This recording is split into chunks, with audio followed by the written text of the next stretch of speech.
l'aimer, on ne peut être que reconnaissant. On ne peut être que reconnaissant. Puisque tous les bienfaits, comme il le dit, notamment dans la sourate 16, verset 53, wa ma bikum min ni'matin fa min Allah. Tout ce que vous avez, tout bienfait que vous avez, ça vient d'Allah, subhanahu wa ta'ala. Donc, comment est-ce que tu pourras voir les épreuves comme quelque chose de mal? Les épreuves, il n'y a que du bien dedans. Surtout, c'est ce qui m'intéresse aujourd'hui, que c'est, tu as choisi, comme ton père Adam, la liberté, le libre arbitre.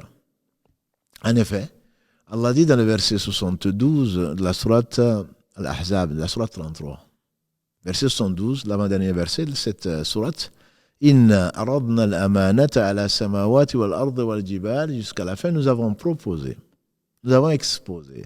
Subhanallah, Allah il est miséricordieux. S'il avait voulu, il nous aurait imposé. Non, il a exposé, il a proposé à la amana, que l'on dit la responsabilité, que l'on dit le dépôt de confiance, peu importe. La amana, aux cieux, à la terre, aux montagnes, ils ont décliné l'invitation. Ils en ont été effrayés. Et l'homme s'en est chargé.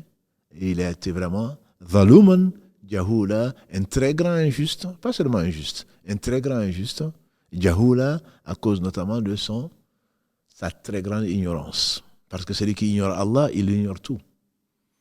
C'est la cause première. Toutes les autres causes ne sont que des causes secondes.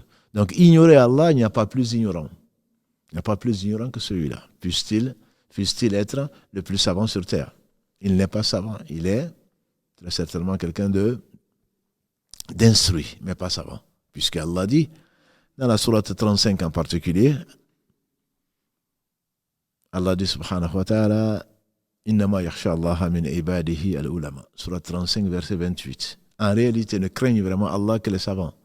Donc s'il était savant, il aurait connu Allah, et qui a connu Allah l'aime, et qui a connu Allah le craint, et qui a connu Allah espère en lui. Donc de savants, Allah dit, en fait, ne craignent vraiment Allah que les savants.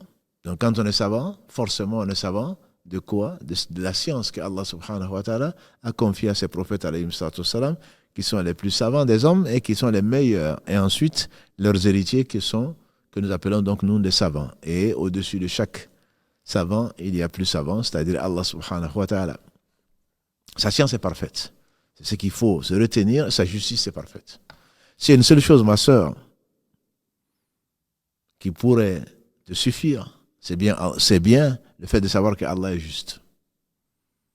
Allah se justifie. Je vous assure, c'est l'une des situations qui